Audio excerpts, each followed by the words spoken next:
Hello and welcome back, once again, excuse me, to Infinite Jeff, the project where I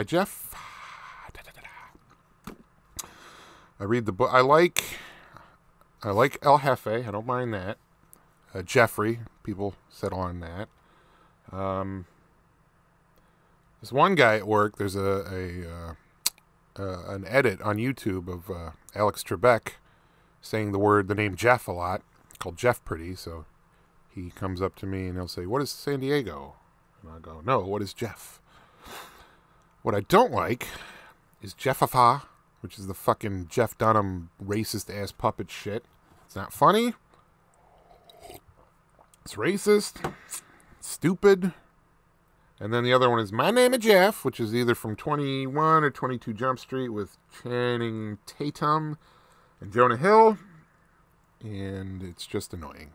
So, El Jefe, I like, though, because it means the boss, or the chief. But anyway, this is page 370 of this book, Infinite Jeff. Here we go. He no longer drives off into the night with other people's merchandise. Instead, he tries to be just about as verbally honest as possible at almost all times now, without too much calculation about how a listener is going to feel about what he says. This is harder than it sounds. But, so that's why on commitments, sweating at the podium, as only a large man can sweat, his thing is that he always says he's lucky to be sober today, instead of that he's grateful today, because he admits that the former is always true, every day, even though a lot of the time he still doesn't feel grateful, more like shocked that this thing seems to work. Plus a lot of the time also ashamed and depressed about how he's spent over half his life and scared he might be permanently brain damaged or retarded from substances. Plus, also usually without any sort of clue about where he's headed in sobriety or what he's supposed to be doing about really anything at all, except that he's not at all keen to be back out there behind any bars again in a hurry. Ferocious Francis G. likes to punch Gately's shoulder and tell him he's all right, or he's right where he's supposed to be. So, but also know that casual attribution, like irony, is death, speaking on commitments-wise. Crocodile's temple veins will actually stand out and pulse with irritation if you start trying to blame your disease on some cause or other, and everybody with any kind of sober time will pale and writhe in their chair.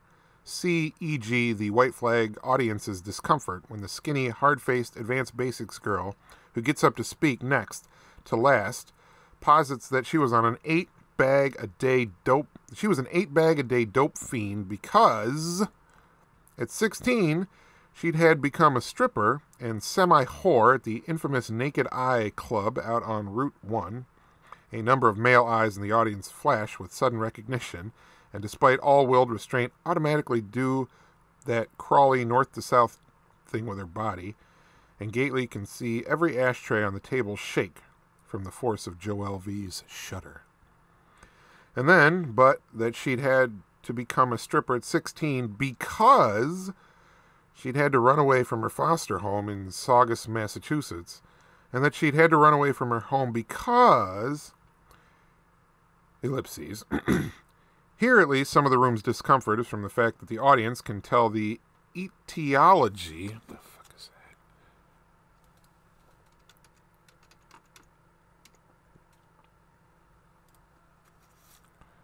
that? Etiology. The cause or set of causes or manner of causation of a disease or condition. Ah, the etiology. Interesting.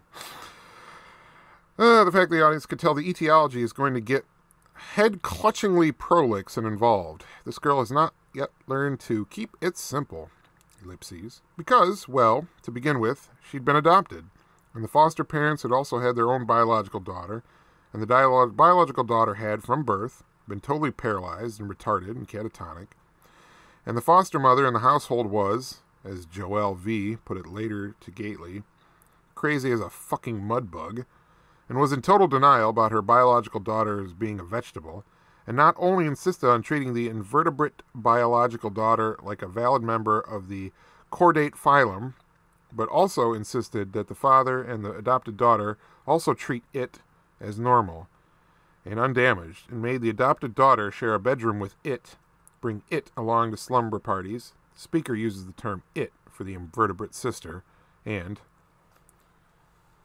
Oh, that's not very nice. But that's page 370. It's the final page I'm reading today. Because tomorrow, we got a special little surprise. Celebrating a bit of a milestone here on Infinite Jeff. You'll have to wait and find out. But I love you all in my audience.